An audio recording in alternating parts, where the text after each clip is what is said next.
Muy bien, bienvenidos a este tercer video sobre la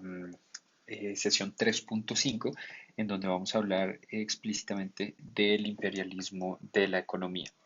Veníamos hablando entonces de algunas de las implicaciones que la definición de Lionel Robbins en el 32 habría tenido sobre la economía y, digamos, más allá de la concentración en los trabajos teóricos y no tanto en los empíricos de la que habíamos hablado, y también de la implicación de que entonces la economía del bienestar no haría parte del estudio de la ciencia económica porque incluía problemas morales, éticos, etcétera, que pertenecían más bien a la política o a la esfera social y no a la economía. Tenemos también esta idea de la expansión de la esfera económica y en particular de el imperialismo económico. Entonces, cuando hablamos del imperialismo, lo que esto significaría es que la disciplina económica, la economía, habría invadido y colonizado territorios hostiles, entre comillas, que no habían sido entendidos como territorios económicos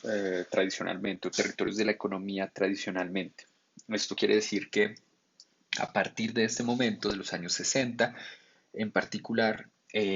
con esta idea de que habríamos aceptado la definición de Robbins con respecto en particular a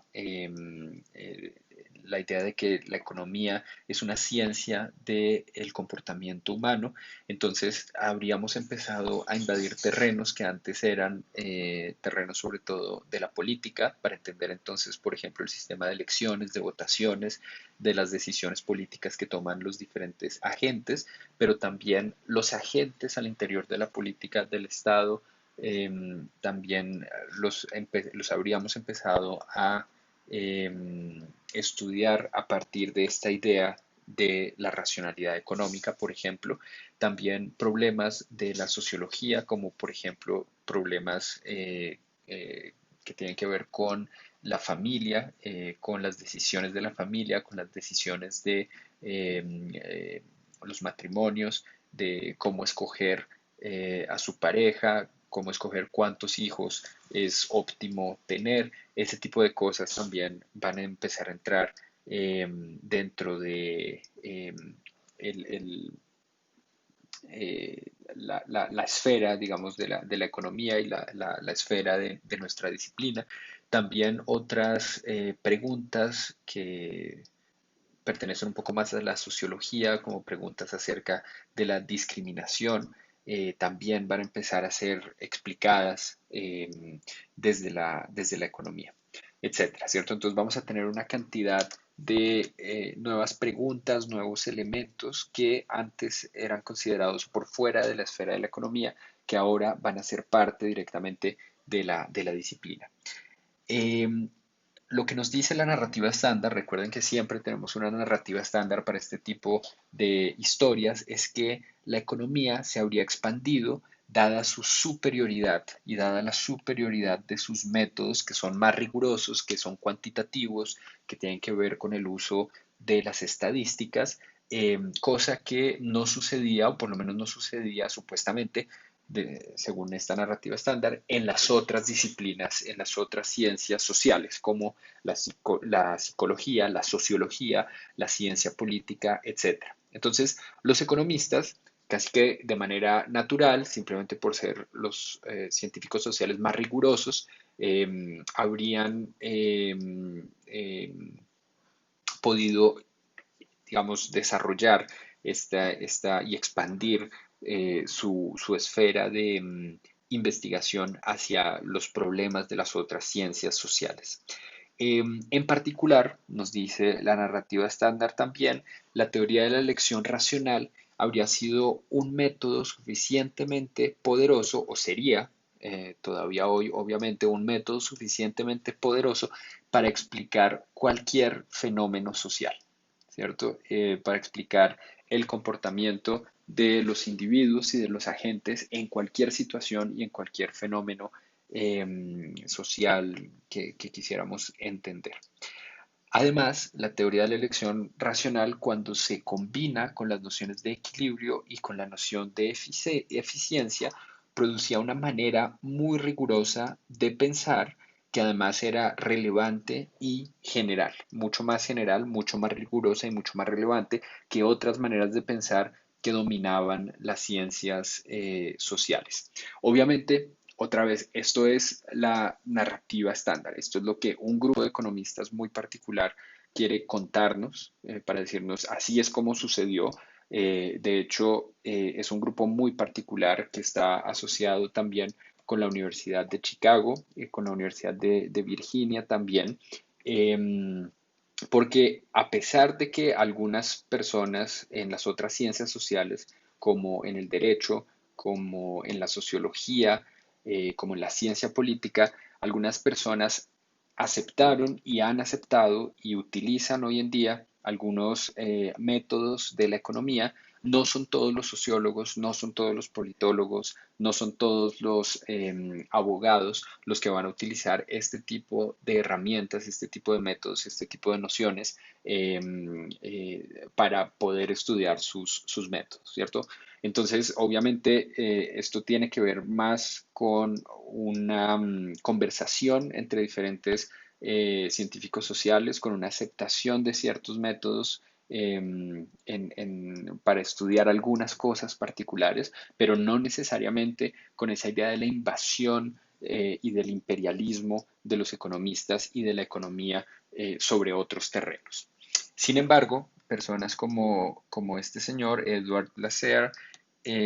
tienen otra versión de los hechos y nos dicen este tipo de cosas de manera absolutamente optimista acerca de la economía, ¿cierto? Empieza diciendo esto, la economía no es una ciencia social, sino que es una ciencia genuina, ¿cierto? En comparación a las otras ciencias sociales que no serían ciencias genuinas, sino otra cosa por ahí no muy rigurosa, etcétera.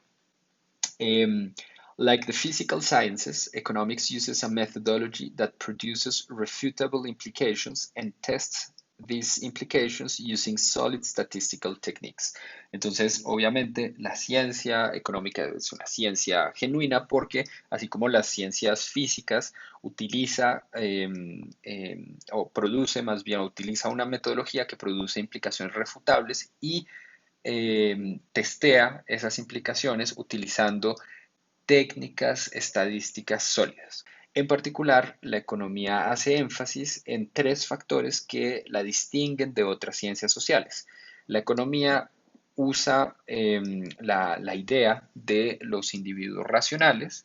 que se comportan de tal manera que maximizan su comportamiento. Los modelos económicos también utilizan, digamos, la importancia del equilibrio, de la noción de equilibrio, como parte de cualquier teoría. Finalmente, su enfoque en la eficiencia lleva a los economistas a preguntar cosas que otros científicos sociales ignoran simplemente. Estos ingredientes le han permitido a los economistas invadir el territorio intelectual que habría sido considerado anteriormente como por fuera de la esfera de la disciplina, ¿cierto? Entonces, eso, fíjense ustedes, en el año 2000, no hace tanto tiempo, es una visión que van a defender algunos economistas, que era lo que les estaba mencionando hace un momento con respecto a la superioridad de los métodos, con respecto a la superioridad de ciertas nociones, como en particular la teoría de elección racional, que nos puede llevar a entender cualquier tipo de comportamiento en cualquier esfera social. Y fíjense que aquí entonces no están diciendo necesariamente estos economistas, no están defendiendo necesariamente la idea de que todos los individuos y todos los agentes económicos o no, políticos o sociales o lo que sea, se comportan realmente de manera racional, ¿cierto? Sino que piensen aquí un poco en el método instrumentalista de Friedman para decir, por ejemplo, podemos pensar que los individuos y los agentes se comportan como si fueran racionales. y lo que nos importa es que al final esa metodología nos permita hacer las buenas predicciones y poder explicar el comportamiento efectivo, el comportamiento real que observamos al final de las decisiones, al final del ejercicio simplemente, ¿cierto? Entonces, en ese sentido, no necesariamente estos economistas están diciendo que los agentes económicos y los agentes sociales y los agentes políticos sean racionales, sino que a veces podemos entender que se comportan como si lo fueran y esa arma es incluso todavía más poderosa en ese sentido. Obviamente puede haber algunas excepciones, puede haber algunos economistas que piensan que sí, realmente es una buena aproximación a la realidad pensar que los agentes en algunas situaciones se comportan de manera racional fundamentalmente, ¿cierto? Entonces, fíjense que aquí también hay unos matices muy interesantes y unas maneras de interpretar estas ideas que son bien interesantes. En particular, Gary Becker, economista de la Universidad de Chicago, también eh, eh, estudiante de Milton Friedman, justamente, jugó un papel muy importante en esa expansión de la economía, en particular en el estudio de la discriminación, en el estudio de la educación, del crimen, de la familia, de todo este tipo de cosas desde estos métodos de la economía y para tratar de legitimar esas preguntas y esos temas dentro de la disciplina económica. Obviamente, Baker también tuvo muchos problemas, sobre todo al principio de los años 60, principio de los años 60, cuando defiende su tesis de doctorado, porque pues su director de tesis era Milton Friedman. Friedman pensaba que lo que Becker estaba haciendo era muy valioso para la economía, pero no todos los colegas de Friedman en Chicago estaban de acuerdo con esa visión demasiado amplia de la economía y pensaban que más bien lo que estaba haciendo Becker era una tesis de doctorado en sociología y que en ese sentido tenía que ir a defender su tesis más bien frente a los profesores al departamento de sociología y no en el departamento de economía. Entonces, incluso dentro de la misma Universidad de Chicago, la historia es mucho más interesante y hay una cantidad de resistencias importantes que se van a llevar a cabo. Pero Becker lo que está haciendo, por lo menos lo reconoce en los años 70, es tratar de eh, implementar esa definición de Robbins dentro de su trabajo. Entonces, fíjense que no es que Robbins ya tuviera, o la definición de Robbins ya tuviera el monopolio sobre el quehacer de los economistas, sino que más bien personas como Becker, que están haciendo cosas un poco distintas, vuelven a Robbins para otra vez tratar de legitimar y de justificar lo que están haciendo sí es economía. Entonces, Becker en el 71 da una definición de la economía muy parecida a la de Robbins. Economics is the study of the allocation of scarce means to satisfy competing ends, ¿cierto? Entonces, esa va a ser su definición y nos va a decir, it includes the choice of a car. Entonces, aquí con esto podemos estudiar una cantidad de cosas como, por ejemplo, la escogencia, elección, compra de un carro, de la elección de nuestro compañero para el matrimonio, la elección de nuestra religión, también la asignación de los recursos escasos dentro de una familia, cosa que pues pertenecía sobre todo a la esfera privada, digamos, no necesariamente un aspecto que los economistas estudiábamos en esa época. También las discusiones políticas sobre cuánto debería gastar un país, un estado en la educación o cuánto debería gastar en pelear la guerra de Vietnam, ¿cierto? Entonces fíjense la amplitud de temas que van a entrar dentro de esta idea de esta definición de la economía. Y nos va a decir entonces los supuestos combinados del comportamiento maximizador, del equilibrio de mercado y de las preferencias estables utilizadas de manera insaciable y de manera, digamos, todo el tiempo, eh, forman el corazón de la aproximación de la economía. Entonces aquí vuelve otra vez a traernos esas ideas que vimos hace un momento acerca de la importancia del equilibrio del comportamiento maximizador de la teoría de elección racional. También entonces algunos de los elementos que vamos a ver más adelante en los próximos videos eh, pueden entenderse hasta cierto punto como, como una manera de inscribirse dentro de este imperialismo de la economía. No todo necesariamente, y otra vez dependiendo de cada autor, esto va digamos, a cambiar, ¿cierto? Pero en particular la Public Choice Theory, de la que vamos a hablar más adelante, y el análisis económico de la política también habrían jugado un papel importante en esa idea de la expansión del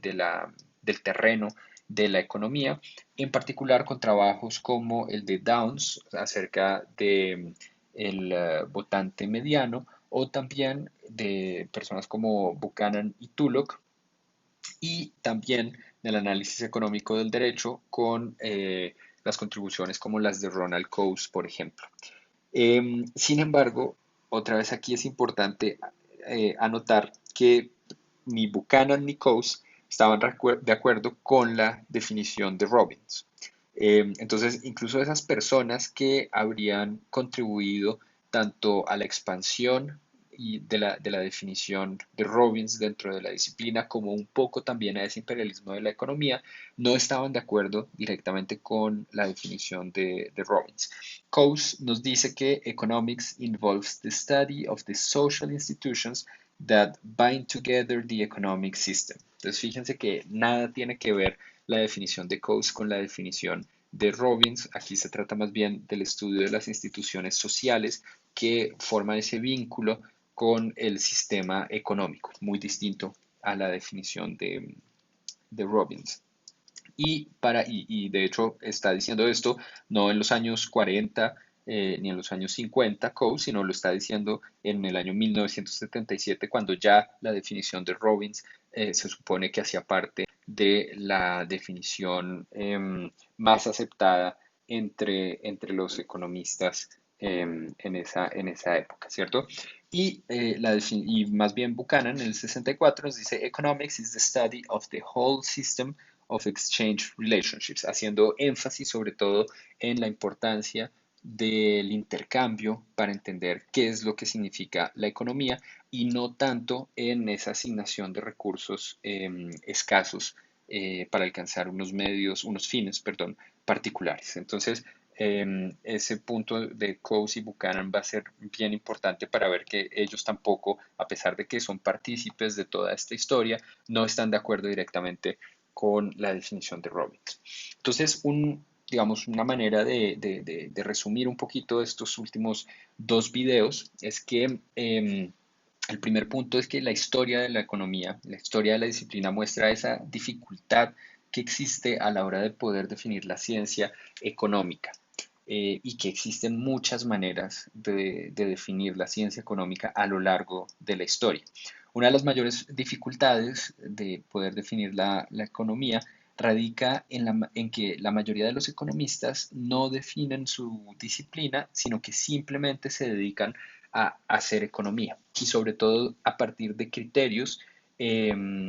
más bien pragmáticos de lo que les interesa en un momento particular, lo que necesitan resolver en un momento particular, sin necesidad de ponerse a pensar si definitivamente esto sí es economía y si entra dentro de la economía o no. Entonces, por eso podemos tener una diversidad tan grande de lo que significa hacer economía y en ese sentido digamos que seguimos un poco esa idea de Jacob Weiner, también un economista importante de la Universidad de Chicago, que nos dice la economía es lo que hacen los economistas simplemente, ¿cierto? El quehacer de los economistas y la práctica de los economistas. Y en ese sentido, esa es una muy buena definición también para los historiadores del pensamiento económico y para este tipo digamos,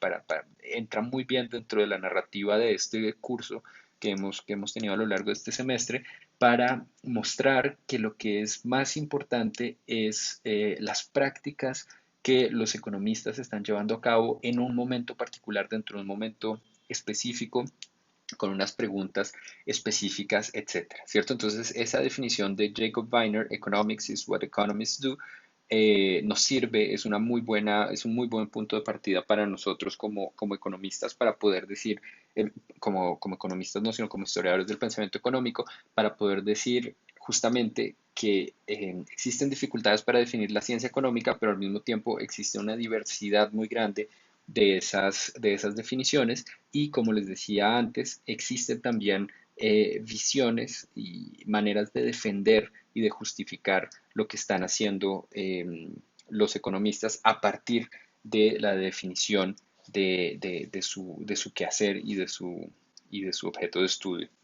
Esta definición entonces de Weiner nos obliga a tener una mirada histórica porque lo que hacen los economistas cambia según el tiempo y el espacio en el que ellos se encuentran. Es importante tener en cuenta también las historias que cuentan los economistas sobre la definición de su disciplina. Es lo que yo he insistido y espero que esto les quede de este curso también, esa idea acerca de la producción de una narrativa estándar, de una historia que cuentan los economistas mismos con unas intenciones particulares y por eso estas últimas preguntas que les dejo aquí para su reflexión. ¿Por qué algunos economistas cuentan una historia en la que defienden la idea de un imperialismo económico? ¿Qué es lo que ganan con eso en particular? Entonces, esa es una pregunta que es importante hacerse no solamente con respecto a la narrativa estándar del imperialismo económico o del imperialismo de la economía, sino con respecto a cualquier episodio de la historia del pensamiento económico y a cualquier teoría, método,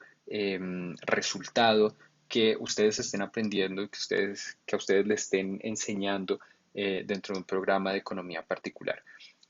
¿Cuál es la intención de esos autores cuando les están contando una narrativa particular? Y eso obviamente también es cierto, digamos, para cualquier actor, no solamente para los economistas, también pueden hacer ustedes esa pregunta a los